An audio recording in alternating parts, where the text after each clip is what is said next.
بسم اللہ الرحمن الرحیم۔ اس کائنات کا آغاز تقریباً 14 ارب سال پہلے ہوا، اور اگر انسان کی بات کی جائے تو وہ کائنات کی 99.99% عمر گزر جانے کے بعد پیدا ہوا، اور ہمارے پاس ٹیکنالوجی کب آئی؟ صرف 100 سال پہلے۔ لیکن ہمارے سوال، کہاں ہے خدا، کہاں ہے روح، کہاں ہے 7 آسمان، کون سی 7 زمینیں، برزخ کہاں ہے، نظر کیوں نہیں آتا، قیامت کیسے آئے گی، مرنے کے بعد کیا ہوتا ہے، کہاں ہے انسان کے علاوہ دوسری مخلوقات، کہاں ہے فرشتے، ہم دوسری دنیا میں کیسے جا سکتے ہیں۔ اس ویڈیو میں ہم یونیورس اور اس کی مختلف ڈائمنشنز کے بارے میں بات کریں گے۔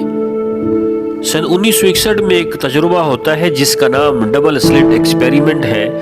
اس تجربے میں ایک ایسی رکاوٹ سے الیکٹرانز گزارے جاتے ہیں جس میں صرف 2 سوراخ ہوتے ہیں۔ اب ہونا تو یہ چاہیے تھا کہ پچھلی دیوار پر صرف 2 ہی جگہوں پر الیکٹرانز نمودار ہوتے، لیکن وہ 2 نہیں بلکہ 10 مختلف جگہوں پر ایک ساتھ نمودار ہو رہے تھے، اور وہ بھی ان 2 سوراخوں ہی کی شیپ اور سائز میں۔ لیکن یہ تو ناممکن ہے، مگر حیران کن طور پر ایسے ہو رہا تھا۔ جو کچھ بھی ہم دیکھتے ہیں، محسوس کرتے ہیں، یہ سب مادہ یا میٹر کہلاتا ہے۔ آپ سب نے پڑھا ہوگا ٹھوس، مائع، گیس، اور ہم صدیوں سے مادے کی یہی 3 حالتیں پڑھتے آئے ہیں۔ 19ویں صدی میں مادے کی چوتھی قسم دریافت ہوئی جسے پلازما کہتے ہیں، اور 20ویں صدی میں ایک نہایت پراسرار چیز دریافت ہوئی جسے اینٹی میٹر کہا جاتا ہے۔ یہ مادے کی بالکل متضاد ہے۔ انفیکٹ اسے دریافت کرنا، اس کا ثبوت پیدا کرنا انسان کے مہنگے ترین تجربات میں سے ایک ہے۔ اینٹی میٹر کا ثبوت ڈھونڈنا اس قدر مہنگا تجربہ تھا کہ اگر آپ اس کی قیمت دیکھیں تو آپ کو یقین نہیں آئے گا۔ اگر آپ گوگل پر جائیں اور وہاں پہ لکھیں کہ price for 1 gram antimatter اور سرچ کر دیں تو آپ سر پکڑ کر بیٹھ جائیں گے۔ جی ہاں، 1 گرام اینٹی میٹر کی قیمت گوگل پر $62.5 ٹریلین پر گرام آئے گی۔ یہ مینشن کرنا اس لیے ضروری تھا کیونکہ جب اس کائنات کی تخلیق ہوئی تو بالکل برابر مقدار میں میٹر اور اینٹی میٹر پیدا ہونا چاہیے تھا، لیکن ہماری کائنات کا تمام اینٹی میٹر غائب ہے، بالکل غائب ہے، اور وہ سارا کہاں گیا؟ ہمارے پاکستان کے مغربی آسمان میں ستاروں کا ایک جرمٹ نظر آتا ہے جسے بوٹس کہتے ہیں۔ اس کے پیچھے خلا کے پراسرار ترین حصوں میں سے ایک حصہ ہے جسے بوٹس وائڈ کہتے ہیں، بالکل خالی حصہ، نہ کوئی ستارہ، نہ کوئی سیارہ، نہ ہی کوئی کہکشاں، کچھ بھی نہیں۔ لیکن اس کا سائز آپ یوں کہہ لیں کہ ایک سرے سے دوسرے سرے تک روشنی 33 کروڑ سال میں پہنچتی ہے۔ انفیکٹ یہ اتنا بڑا حصہ ہے کہ اسے سپر وائڈ کا نام دیا گیا۔ یہ دور کی بات ہے، زمین کے قریب آتے ہیں۔ ہمارے پڑوسی سیارے نیپچون سے آگے 7.5 کھرب میل کا حصہ اچانک خالی ہو جاتا ہے۔ نہ کوئی شہاب ثاقب، نہ ٹوٹا ہوا تارا، صرف خالی خلا اور کچھ بھی نہیں۔ اس علاقے کا نام کیوپر کلف ہے۔ 20 اکتوبر 2003 کو ہماری زمین سے 1 ارب سال دور ایک ایسا عظیم الشان سٹرکچر دریافت ہوتا ہے جسے ارب کہکشاؤں نے مل کر ایک بہت بڑی سی دیوار بنا رکھا ہے۔ اس دیوار کا نام سلون گریٹ وال رکھا گیا۔ اس کا سائز یوں سمجھ لے کہ ایک سرے سے دوسرے سرے تک روشنی 1.38 ارب سال میں پہنچے، لیکن ناممکن ہے۔ خلا میں کوئی اتنی بڑی چیز ہو ممکن نہیں، لیکن ایسا ہوا ہے۔ سلون گریٹ وال موجود ہے اور ہماری خلا کا سب سے بڑا حصہ ہے۔ ایسی ہی سن 2013 میں یورپ کے اسپیس سیٹلائٹ پلنک نے کائنات کا ایک ایسا حصہ ڈھونڈا ہے جو باقی حصوں سے زیادہ ٹھنڈا، اور اس میں 10,000 کہکشائیں غائب تھی۔ اس کا سائز ایسا کہ روشنی کو بھی اسے کراس کرنے میں 1.8 ارب سال لگے، اور وہ حصہ ایسا تھا جیسے کسی کپڑے کا کوئی پٹا ہوا مسنگ حصہ ہو۔ ایسے بہت سارے سوالات ہیں جو ہمارے لیے بڑے حیران کن ہیں، لیکن ہم یہاں اختصار کے لیے 3 بڑی دریافتوں کا ذکر کرتے ہیں۔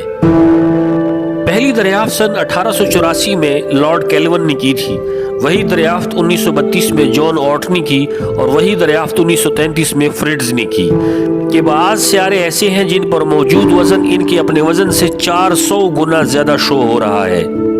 لیکن وہ کس چیز کا وزن ہے؟ وہ چیز بذات خود نظر نہیں آ رہی، لہٰذا نظر نہ آنے والی وزن کو ڈارک میٹر کا نام دیا گیا۔ دوسری دریافت سن 1998 میں ایک بڑا ستارہ پھٹا جسے سپر نووا کہتے ہیں، لیکن اس نے ایک عجیب انکشاف کیا۔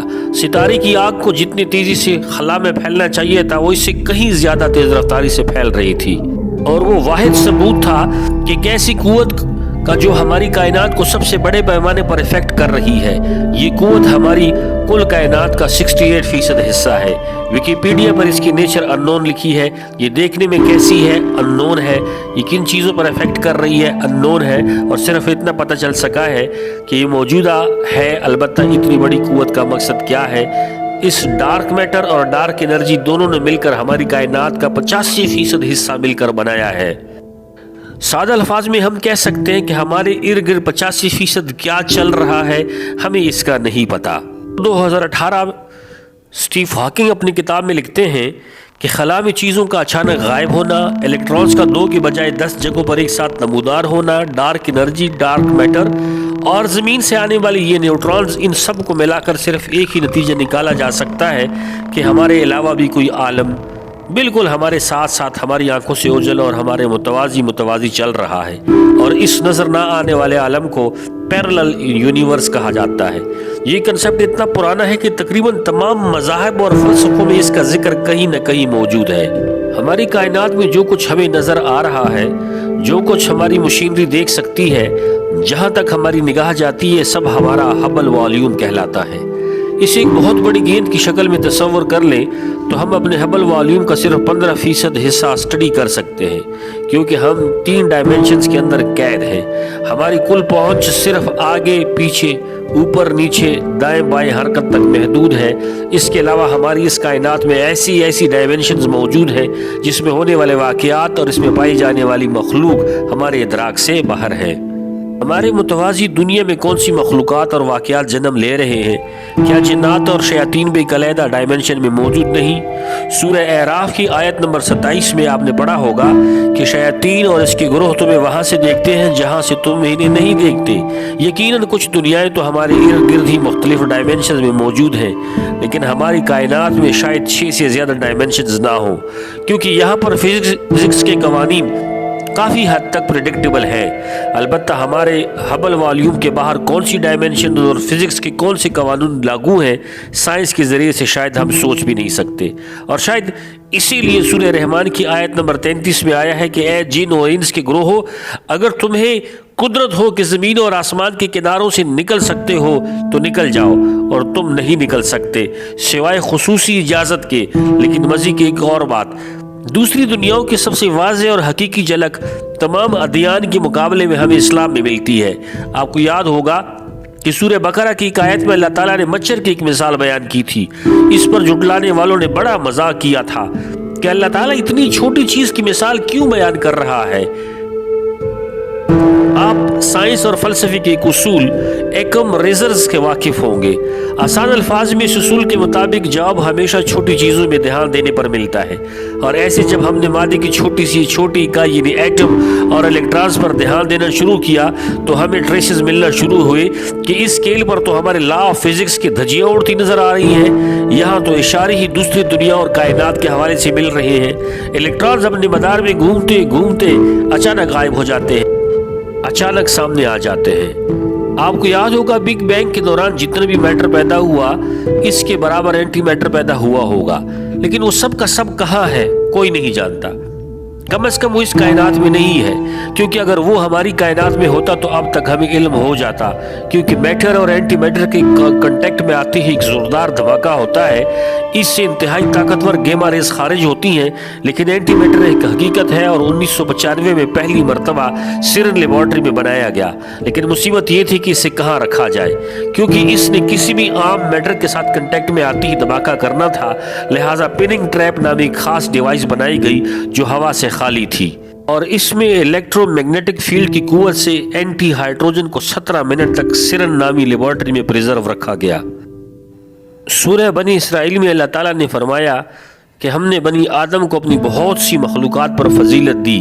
یاد رکھیے کہ اس آیت میں لفظ بہت سی مخلوقات کا لفظ ہے، سب مخلوقات پر فضیلت کا نہیں۔ ایک نہایت اہم سوال یہاں جنم لیتا ہے کہ کیا ہم دوسری دنیاؤں میں داخل ہو سکتے ہیں، اور کیا ہوگا اگر ہم دوسری دنیاؤں میں داخل ہو جائیں؟